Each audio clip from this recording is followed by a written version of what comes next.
Brought to you by Express Care Health and Skin Center. Get in, get out, get better.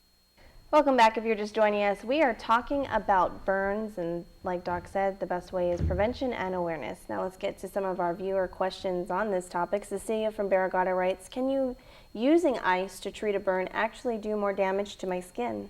Yeah, it can, especially if you're, talking about a young child and, they have a large surface area that's been burned, like let's say the pot of hot water fell on them or something, and then you're putting ice on a relatively large area of the child. You can actually give them hypothermia, meaning you lower their temperature too much, and also you can cause frostbite. This is something we only know in Canada. But by using too much ice, you can actually give a type of reaction that's almost like a burn, with blistering and so on, just from the ice. So you want to use cooling methods. You could make a bath, meaning put ice cubes in some water in a pot or in a bowl, and then just use gauze or even a towel that you're going to put in the bowl, so it's an ice bath rather than the ice itself. Rather than directly on, or like you said, just using cold water, right? Water. Lenny from Jonia asks, when I get burnt, it often bubbles. Is it okay to pop it? Yeah, try not to pop it. The reason that you have the blister is because this is nature's natural Band-Aid, okay? So when you burn your skin, nature says, oh gosh, okay, well, let's protect those lower layers from infection and allow them to heal. So it leaves that little sliver of skin on top, the thinnest epidermis, as a natural Band-Aid. So things are healing underneath that. The only time to pop the blister is if it's over a knuckle or something you can't bend. If you're not able to bend your finger or joint, then it's okay to pop it. Or if it's looking like it's getting infected and it's yellow and painful, then okay, then we're going to remove that. And if your blister does pop and there's a big flap of dead skin, that also needs to be removed with careful method and sterile scissors and all of that to make sure that that dead skin's gone. But in general, do not pop your blister. It's there for a reason. And also, that's something that we shouldn't be trying at home. These are things that... Yeah, you don't want to do too much of this at home. You want to keep things really clean. If it's a tiny burn, you can, of course, handle it. But if it's anything bigger than that, allow somebody to help you. Absolutely. And also remember, you need a tetanus shot if you had a bad burn. Absolutely. Stephen from Inarahan asks, I've got 4 young children. What are some of the best ways to prevent my kids from getting burnt?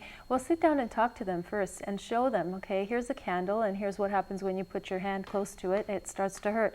And that what you will teach them, okay, what to be aware of.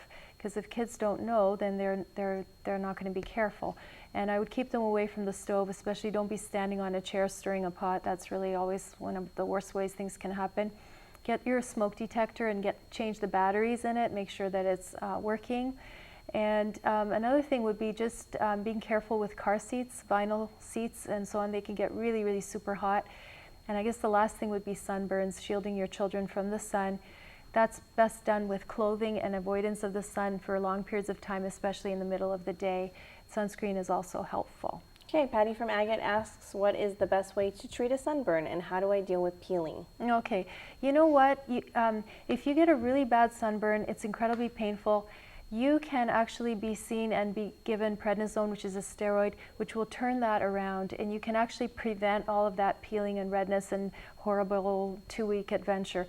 You can actually prevent that if you get on steroids soon enough. A lot of people don't know that. And then if you do have a milder sunburn though, then cooling the skin, aloe vera can be very helpful, moisturizing, and otherwise the other creams are not that helpful. It's just moisturizing, cooling the skin, and preventing yourself from getting any more sun on it.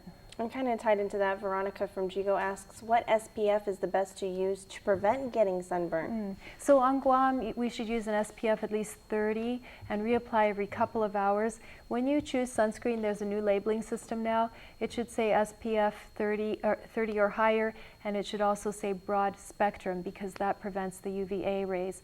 SPF only refers to the UVB. So we need protection from both. Yes. So broad spectrum. Broad spectrum, SPF 30 or higher. All right. Any last words of wisdom to our viewers out there about burns? Gosh, I think just please be careful. That's all I can think of. Okay. And again, it is Fire Prevention Month, so make sure you check and have smoke detector systems in your house at all times. And Doc will be back again next week, and we will be talking about shift work, sleep troubles, and narcolepsy. Send us your questions to healthyliving@kwam.com, or you can post it on the KWAM News Facebook page.